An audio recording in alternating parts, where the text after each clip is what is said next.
സംഗതികളെല്ലാം നമ്മുടെ പ്ലാൻ അനുസരിച്ച് തന്നെ നടന്നു. പക്ഷേ ഡാൻവർ എസ്റ്റേറ്റ് നമ്മുടെ കയ്യിൽ വരണമെങ്കിൽ ഒരു കാര്യം കൂടെ നടക്കണം. മേനോൻ സാർ പറഞ്ഞാൽ മതി, നടപ്പാക്കുന്നവർ ഞാൻ. ഗുണ്ടകളെ കൊണ്ട് കല്ലേറ് നടത്തിച്ച് വെടിവെപ്പ് ഉണ്ടാക്കിയപ്പോഴേ സദാനന്ദന്റെ സാമർഥ്യം എനിക്ക് ബോധ്യമായി. ഗോമുവിനെ ഇന്ന് തന്നെ നമ്മുടെ കസ്റ്റഡിയിലെടുക്കണം. അതല്പം പ്രയാസമുള്ള കാര്യമാണ്. അവൾ പപ്പുണ്ണിയുടെ വീട്ടിലാണ്. അക്കാര്യം എനിക്ക് വിട്ടുതരും. അവളെയും കൊണ്ട് വരുന്ന കാര്യം ഞാൻ കൊണ്ടുവരണമെന്നില്ല, തട്ടിക്കളഞ്ഞാ മതി. എങ്ങനെ സാധിക്കും? പങ്കിയമ്മ നമ്മുടെ കയ്യിലല്ലേ?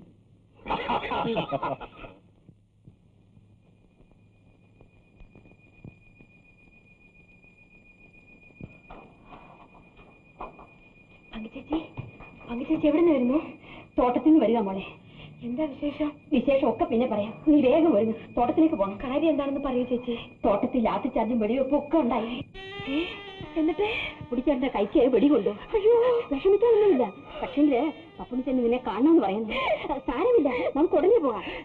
ഞാന് യൂണിയൻ കാർഡ് ജീപ്പിലാണ് വന്നത്. നീ വേഗം വരുന്നു. എനിക്ക് ഒരുങ്ങണ്ട, എനിക്ക് എന്റെ അച്ഛനെ കാണണം. നീ കഴിഞ്ഞ ഭക്ഷണം ഉണ്ടാക്കാതെ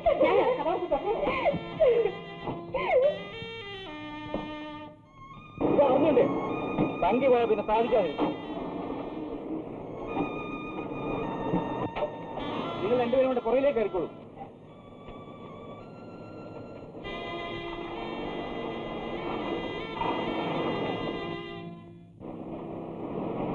ഈ ജീപ്പ് എവിടെ വരുന്നേ? നിങ്ങൾ പറഞ്ഞിട്ട് എന്ത് വേണം? ഞങ്ങൾ ഈ നാട്ടുകാരാ. അസമയത്ത് ജീപ്പും കൊണ്ടുവന്ന് ഒരു പെണ്ണിനെയും വിളിച്ചോണ്ട് പോകുമ്പോ ആരാണെന്ന് അറിയണം.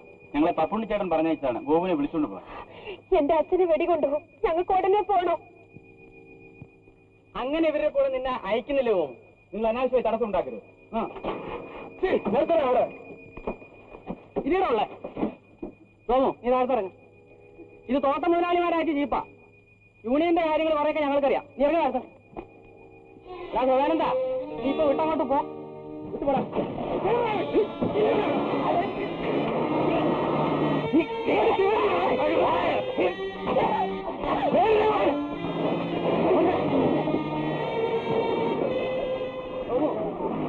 നീ പോയി കഥ കയറ്റി കിടന്ന് ഉറങ്ങ.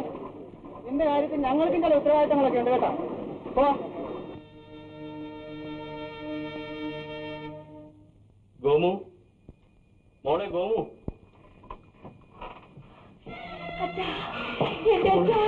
മോളെല്ലാം അറിഞ്ഞുവല്ലേ? അച്ഛാ, ഇത്രയും കാലം എന്നിൽ നിന്ന് എല്ലാം ഒളിച്ചു വെച്ചിരുന്നു അല്ലേ? അച്ഛന്റെ ജീവിതം തൊഴിലാളി പ്രവർത്തനത്തിന് വേണ്ടി ഒഴിഞ്ഞു വെച്ചതാണ് മോളെ. അതിനിടയ്ക്ക് ഒരു തുള്ളി വെള്ളം പോലും കൊടുക്കാൻ സാധിക്കാതെ നിന്റെ അമ്മ മരിച്ചു. ഏത് നിമിഷത്തിലും എനിക്ക് എന്തും സംഭവിക്കും. ഇരിക്കൂ അച്ഛാ. നിന്നെ കൂടി വേദനിപ്പിക്കുന്ന എന്തിനെന്ന് കരുതി നീ എന്റെ മകളാണെന്ന സത്യം ഞാൻ ഇതുവരെ പറഞ്ഞില്ല. പക്ഷേ അച്ഛന്റെ ഹൃദയം തുടിക്കുകയായിരുന്നു മകളെ. ഇന്ന് നിന്നെ കൂടി എസ്റ്റേറ്റിലേക്ക് കൂട്ടിക്കൊണ്ടുപോകാനാണ് ഞാൻ വന്നത്. പപ്പുണ്ണി മരിച്ചു, വെടിയേറ്റ് മരിച്ചു. ശങ്കരൻകുട്ടിക്കും ചില്ലറ പരിക്കുകളായിട്ട്.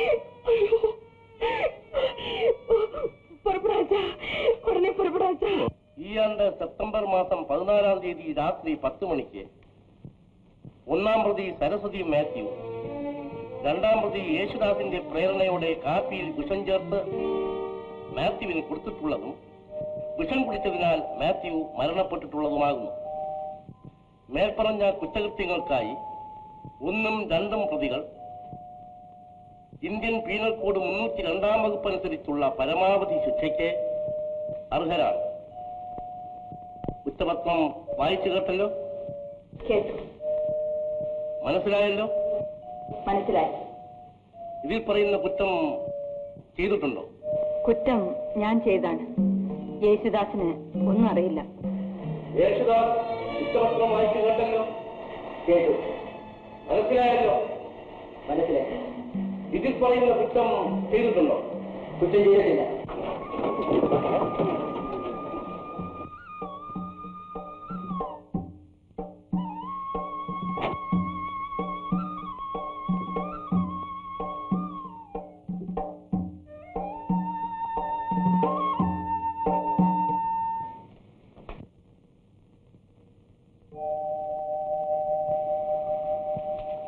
എടി ചക്കി, നീ വന്നോ?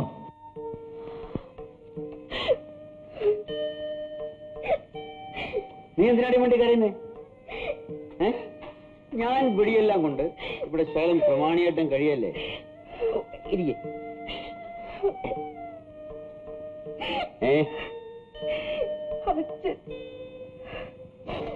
പാവം പപ്പുണ്ണി മരിച്ചു. നീ സമാധാനമായിരിക്കും. ഒരു നല്ല കാര്യത്തിന് വേണ്ടിയല്ലേ മനുഷ്യൻ മരിച്ചത്. നീ ആരുടെ കൂടെ വന്നു? അച്ഛൻ വന്ന് എന്നെ തോട്ടത്തിലേക്ക് കൊണ്ടുപോകുന്നു. ഓ, നിന്റെ സ്വന്തം അച്ഛൻ. അപ്പോ നീ കാര്യങ്ങളൊക്കെ അറിഞ്ഞു? അറിഞ്ഞു. പ്രമോരിയസ് സാറിന്റെ കൂടെ എന്നെ ഇങ്ങോട്ട് അയച്ചു. ഹലോ, ഇരുന്നോളൂ തോന്നു. നിങ്ങൾ കുറച്ച് സംസാരിച്ചു കൊണ്ടിട്ട് കയറി ഞാൻ വെളിയിൽ നിൽക്കുകയായിരുന്നു. കൈക്കിങ്ങനെയുണ്ട്? വേദനയുണ്ട്, ഒരല്പം പനിയുണ്ട്. സാരമില്ല. ഗോമരിക്ക്. മിസ്സിസ് മാത്യുവിന്റെ വിവരങ്ങളൊന്നും അറിയുന്നില്ല. അഡ്വക്കേറ്റ് ശിവപ്രസാദിന് വക്കാലത്ത് കൊടുത്തു. പക്ഷെ ചേച്ചി കോടതിയിൽ കുറ്റം സമ്മതിച്ചു. അഡ്വക്കേറ്റ് പറയുന്നത് എന്തായാലും കേസ് വാദിക്കാമെന്നാണ്. കൂടുതൽ വിവരങ്ങൾ അറിയാൻ അദ്ദേഹം എസ്റ്റേറ്റിലേക്ക് വരുന്നുണ്ട്. തങ്കക്കുട്ടിക്ക് എങ്ങനെയുണ്ട്? തങ്കക്കുട്ടിക്ക് ഡോക്ടർ പറയുന്നത്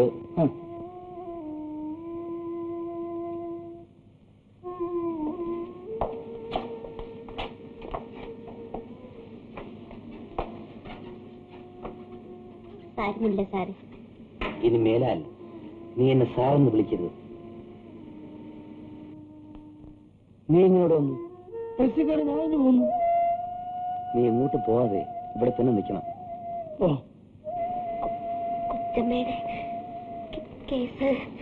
അതെല്ലാം നമുക്ക് ഗുണമായി വരും.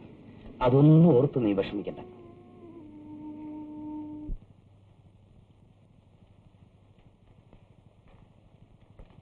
അപ്പോ സരസ്വതി മാത്യു കാപ്പി കൊണ്ട് കൊടുക്കുന്നതും അടുത്ത നിമിഷം അദ്ദേഹം വെപ്രാളപ്പെട്ട് വീണ് പിടഞ്ഞ് മരിക്കുന്നതും നിങ്ങൾ കണ്ടു? കണ്ടു. ഇവരോട് കൂടുതലൊന്നും ചോദിക്കാനില്ല.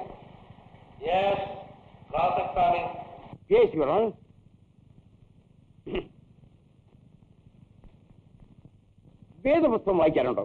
ഉണ്ട്. പേരെന്താണ്? വേദപുസ്തകം. പേരെന്താണെന്ന്? അന്നമ്മ. മാത്യുവിന്റെ ഏക സഹോദരിയാണല്ലേ? അതെ. നിങ്ങളുടെ അപ്പൻ ജീവിച്ചിരിപ്പുണ്ടല്ലോ? ഉണ്ട്. ഇപ്പോഴെവിടെയുണ്ട്? അവിടെ ഇരിപ്പുണ്ട്. ഓഹോ, മിസ്സിസ് മാത്യുവിനെ അറസ്റ്റിന് ശേഷം ആ ബംഗ്ലാവിലെ കാര്യങ്ങൾ നോക്കാൻ മറ്റാരുമില്ലല്ലോ? ഇല്ല, ഞാനും അപ്പനും മാത്രമേ ഉള്ളൂ. വേദപുസ്തകം വായിക്കാറുള്ളൂ എന്ന് പറഞ്ഞല്ലോ. ദൈവമായ യഹോവയുടെ വചനങ്ങൾ മോശ ഇസ്രായേൽ മക്കളോട് എന്താണ് പറഞ്ഞിരിക്കുന്നത്? ഓർക്കുന്നില്ല.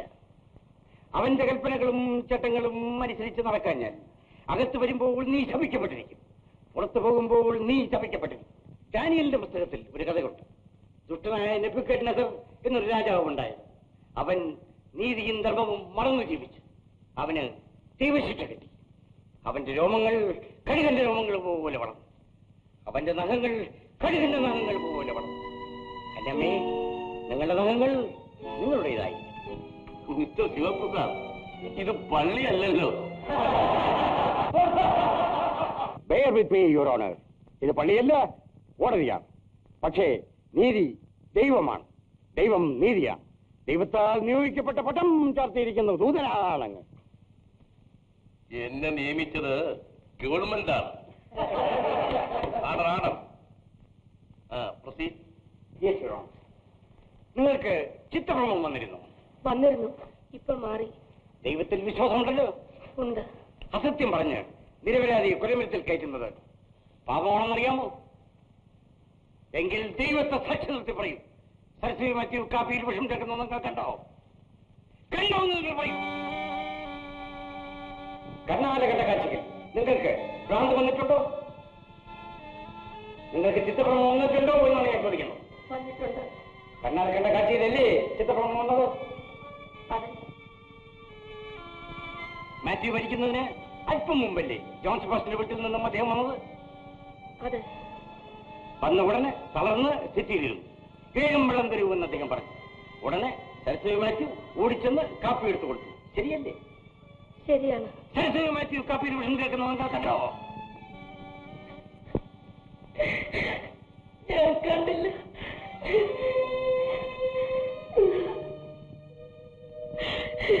എന്റെ ഈശ്വരവാ, ആ വിഷം ജോൺ സെബാസ്റ്റ്യന്റെ വീട്ടിൽ നിന്നാണല്ലോ വന്നിരിക്കുന്നത്.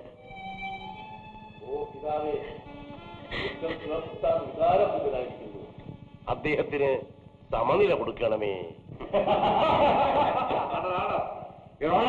എന്റെ ക്ലാസ് അവസാനിച്ചിരിക്കുന്നു.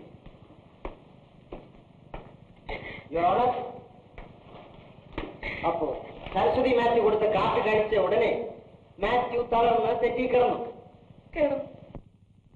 അല്പം കഴിഞ്ഞപ്പോൾ അദ്ദേഹം മരിച്ചു.